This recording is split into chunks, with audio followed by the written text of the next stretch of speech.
ನಿಮ್ಮ CN23 news ಚಾನಲ್ಗೆ ಸ್ವಾಗತ ಸುಸ್ವಾಗತ. ನಾನು ನಿಮ್ಮ ನಗರ ನಾಗೇಶ್. ಶಿವಮೊಗ್ಗದ ಪತ್ರಕರ್ತ SK ಗಜೇಂದ್ರ ಸ್ವಾಮಿ ಅವರ ದೇವಕಾತಿ ಕೊಪ್ಪದಲ್ಲಿರುವ ತೋಟದಲ್ಲಿ ಸುಂದರ ಹೂಗಳ ರಾಶಿ ಕಂಡ್ರಿ. ಹೌದು, ಗಜೇಂದ್ರ ಸ್ವಾಮಿ ಅಂದರೆ ಸುಮ್ಮನೆ ಅಲ್ಲ, ಪೆನ್ ಹಿಡಿದರೆ ಒಳ್ಳೆಯ ಪತ್ರಕರ್ತ ಹಾಗೂ ಒಳ್ಳೆಯ ಬರವಣಿಗೆಗಾರ, ಗುಡ್ಲಿ ಪಿಕಾಸಿ ಹಾರೆ ಹಿಡಿದರೆ ಒಳ್ಳೆಯ ಕೃಷಿಕ ಎಂಬುದನ್ನು ಗಜೇಂದ್ರ ಸ್ವಾಮಿ ಇಲ್ಲಿ ಸಾಬೀತುಪಡಿಸಿದ್ದಾರೆ ಕಣ್ರಿ. ನೋಡ್ರಿ, ಗಜೇಂದ್ರ ಸ್ವಾಮಿ ಅವರ ದೇವಕಾತಿ ಕೊಪ್ಪ ತೋಟದಲ್ಲಿ ಸುಂದರವಾಗಿ ಅರಳಿರುವಂಥ ಹೂವುಗಳನ್ನು ನಾವಿಲ್ಲಿ ನಿಮಗೆ ತೋರಿಸ್ತಿದ್ದೇವೆ.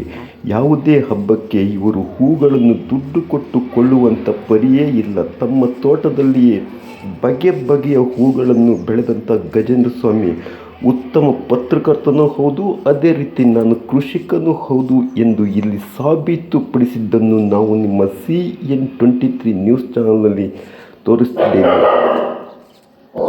ದೇವಕಾತಿ ಕೊಪ್ಪದ ತನ್ನ ತೋಟದಲ್ಲಿ ಗಜೇಂದ್ರ ಸ್ವಾಮಿ ಪತ್ರಕರ್ತ ಬೆಳೆದಂಥ ಬಗೆ ಬಗೆಯ ಹೂವನ್ನು ನಿಮ್ಮ CN23 ನ್ಯೂಸ್ ಚಾನಲ್ನಲ್ಲಿ ನಾವು ತೋರಿಸ್ತಿದ್ದೇವೆ.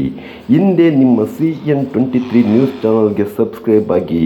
ಪತ್ರಕರ್ತ SK ಗಜೇಂದ್ರ ಸ್ವಾಮಿ ಅಂದರೆ ಸುಮ್ಮನೆ ಅಲ್ಲ ಕಣ್ರಿ. ಪೆನ್ನು ಹಿಡಿದರೆ ಒಳ್ಳೆಯ ಪತ್ರಕರ್ತ, ಗುದ್ದಲಿ ಹಿಡಿದರೆ ಒಳ್ಳೆಯ ಕೃಷಿಕ ಎಂಬುದನ್ನು ಇಲ್ಲಿ ಸಾಬೀತುಪಡಿಸಿದಂಥ ಗಜೇಂದ್ರ ಸ್ವಾಮಿಯವರ ದೇವಕಾತಿ ಕೊಪ್ಪದ ತೋಟವನ್ನು ನಾವಿಲ್ಲಿ ನಿಮಗೆ ತೋರಿಸ್ತಿದ್ದೇವೆ. ನೋಡ್ರಿ, ಸುಂದರವಾದ ಬಗೆ ಬಗೆಯ ಹೂವನ್ನು ಈ ತೋಟದಲ್ಲಿ ನೀವು ಕಾಣಬಹುದು. ನೀವು ಒಮ್ಮೆ ದೇವಕಾತಿ ಕೊಪ್ಪಕ್ಕೆ ಏನಾದರೂ ತೆರಳಿದರೆ ಗಜೇಂದ್ರ ಸ್ವಾಮಿಯವರ ತೋಟಕ್ಕೆ ಒಮ್ಮೆ ಭೇಟಿ ಕೊಟ್ಟು ಇಲ್ಲಿನ ಸುಂದರವಾದ ಬಗೆ ಬಗೆಯ ಹೂಗಳನ್ನು ನೀವಿಲ್ಲಿ ನೋಡಬಹುದು ಕಣ್ರಿ.